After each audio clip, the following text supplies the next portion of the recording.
আসসালামু আলাইকুম। Nahid Swiss cooking রুমে স্বাগতম জানাচ্ছি। আজকের রেসিপি মুগ ডাল দিয়ে মাছের মুড়ো ঘন্ট। ভিডিওটি দেখতে না টেনে সম্পূর্ণ দেখুন এবং জেনে নিন বিয়েবাড়ির স্টাইলে অথবা রেস্টুরেন্ট স্টাইলে অথেন্টিক এই রেসিপিটি, যা আমাদের গ্রাম বাংলার বা ঐতিহ্যবাহী বাঙালি একটা খাবার। আসুন দেখে নিই কিভাবে এই খাবারটা রান্না করি। আর পাশে থাকতে সবার আগে সাবস্ক্রাইব করে বেল আইকনে ক্লিক করে রাখুন। প্রথমে একটি কড়াইতে আমি পরিমাণ মতো তেল নিয়েছি। কড়াইটি অবশ্যই অনেক গরম করে নিতে হবে। এরকম মোটা কড়াই হলে ভালো হয়। তেলটা ঘুরিয়ে ঘুরিয়ে কড়াইতে লাগিয়ে নিতে হবে যেন প্রচুর পরিমাণে গরম হয় কড়াইটা। যখন অনেক উত্তপ্ত হয়ে গরম হয়ে যাবে ঠিক তখন এই চুলার তাপমাত্রা কমিয়ে দিতে হবে। এখানে আমি অনেক বড় একটি মাছের মাথা নিয়েছি। ছোট মাথা হলে মাঝখান থেকে অর্ধেক করে 2-3টা মাথা একবারে নেওয়া যায়। এটা আপনার পরিমাণের উপর নির্ভর করছে। এই মাথাটা আমি মিডিয়াম টু লো আঁচে সময় নিয়ে ভাজবো। ভেতরটা জুসি থাকবে, উপরটা ব্রাউন হবে। মাছের মাথাটা বড় হওয়ার কারণে এতে কিন্তু অনেক তেল, তাই মাথাটা সুন্দর করে ভাজা বা কষানো না হলে কিন্তু রান্নাটা এটা গন্ধ হয়ে যাবে, আষ্টে গন্ধ। আর এর জন্য লবণ হলুদ দিয়ে মাথাটা মাখিয়ে রাখতে হবে আধা ঘন্টার জন্য।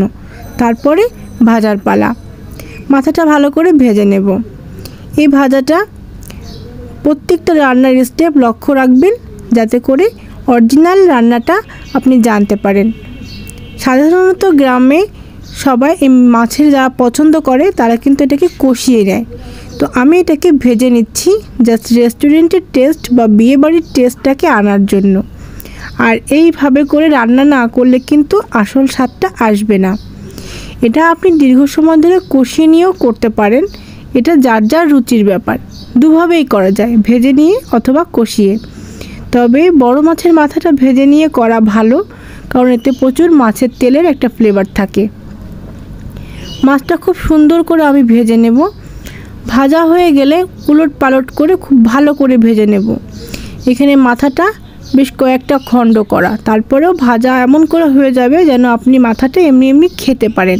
খাওয়ার উপযোগী করে ভেজে নিতে হবে। ব্যাস, ভাজাটা হয়ে যাবে।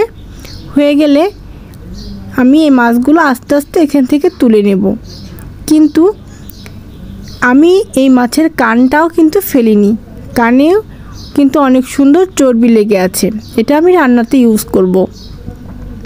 আর আমি যে পরিমাণ তেল নিয়েছি আপনারাও বুঝে শুনে নেবেন।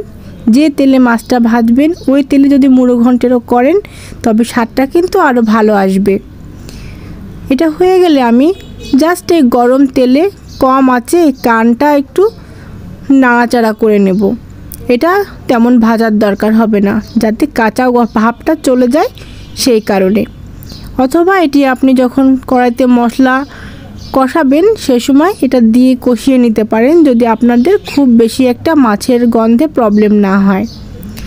পরে বাকি তেলের মধ্যে আমি 1 কাপ পরিমাণ পেঁয়াজ দিয়ে দেব। এই পেঁয়াজটা আপনি বাটা ব্যবহার করতে পারেন, তবে আমি কুচনো পেঁয়াজ ব্যবহার করেছি এজন্য যাতে এটা একটু ভাজলে এর যে ফ্লেভার আসে, বাটা পেঁয়াজে কিন্তু সেই ফ্লেভারটা আসে না, জাস্ট গ্রেভিটা তৈরি হয়। তো ভাজার কারণে কিন্তু এর টেস্টটা বদলে যাবে, অন্য একটা টেস্টের তৈরি হবে। এর থেকে কিন্তু একটা শাহি শাহি ফ্লেভার চলে আসে। তো এটা বেশ ভালো মতন করে ভেজে নেব, হালকা ব্রাউন করে ভাজবো। এরপরে গরম তেলের মধ্যে আগে দিয়ে নেব ঝালের গুঁড়া।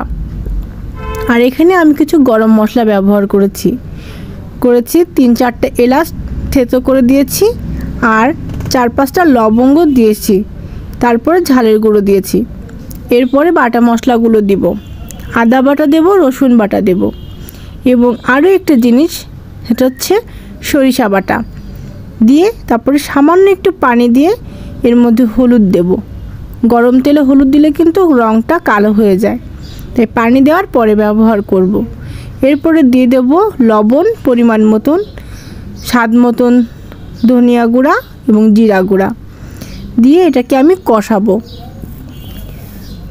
এরপরে সামান্য একটু গরম মশলার গুঁড়া ব্যবহার করে ওর মধ্যে ওই ভাজা কানগুলো দিয়ে দেব, দিয়ে ভালো করে কষাবো। এই কষানোটা কিন্তু একটু সময় নিয়ে করতে হবে।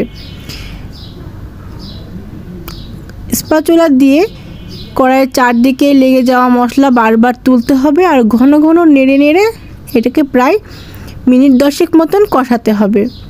এরপর আগে থেকে শুকনো কড়াইতে ভেজে রাখা মুগ ডাল, যেটা পুড়ে কালো হয়ে যাবে না কিন্তু ভাজলে একটা সুন্দর ঘ্রাণ বেরোবে, সেটা দিয়ে আরও 10 মিনিট কষিয়ে এর মধ্যে আমি গরম পানি দিয়ে দেব। টকবক করে রাখা গরম পানি দিয়ে এটাকে আমি ঢেকে দেব। এটা 80% সিদ্ধ হয়ে আসার আগ পর্যন্ত। আর এখানে আমি একটা হ্যান্ডমেড গরম মশলা ব্যবহার করেছি, যে মশলাটা সব রান্নায় সব রকমভাবে দেওয়া যায়। আপনি মশলাটা A to Z সব কিছুতে ব্যবহার করতে পারেন শাহি ফ্লেভারটা আনার জন্য। কখনো আপনাদের রিকোয়েস্ট থাকলে সেই মশলাটা আমি করে দেখানোর চেষ্টা করব। আর এটা সেদ্ধ হতে থাকুক, সেই সুযোগে আপনারা আমার চ্যানেলটিকে সাবস্ক্রাইব করে দিবেন এবং পাশে থাকা বেল আইকনে ক্লিক করে দেবেন। আর কেমন হলো রান্নাটা সেটা জানাবেন। যখন এটা 80% সিদ্ধ হয়ে যাবে তখন কিন্তু আমি মাছের মাথাটা এর মধ্যে দিয়ে দেব, দিয়ে ভালো করে নাড়াচাড়া করে এটাকে আমি আবার ঢেকে দেব। এবার ও ঢেকে রান্না করব সিদ্ধ হয়ে আসার আগ পর্যন্ত। এটা ঢাকনা দেওয়া থাকবে, মিডিয়াম টু লো আঁচে রান্না হবে। আর মাঝে লবণের টেস্টটা করে নেবেন, লবণ না কম না বেশি কেমন হলো। আর হয়ে আসার আগে এটাকে উপরে একটু জিরার গুঁড়া ছিটিয়ে দেবেন, তাহলে হয়ে যাবে অথেন্টিক সেই মুগ ডাল দিয়ে মাছের মাথা দিয়ে মুড়ো ঘন্ট। এই ঝোল দেখা যাচ্ছে, ঝোলটা কিন্তু পরে ডাল শুষে নেবে, তেলের উপর চলে আসবে। ভাজা জিরার গুঁড়া দেওয়া হয়ে গেল। খুব সহজ এবং সাধারণ মশলায় অসাধারণ একটা রান্না, বাড়তি কোনো ইনগ্রেডিয়েন্টস লাগে না। তো কেমন হলো আমার মুগ ডালের রান্না?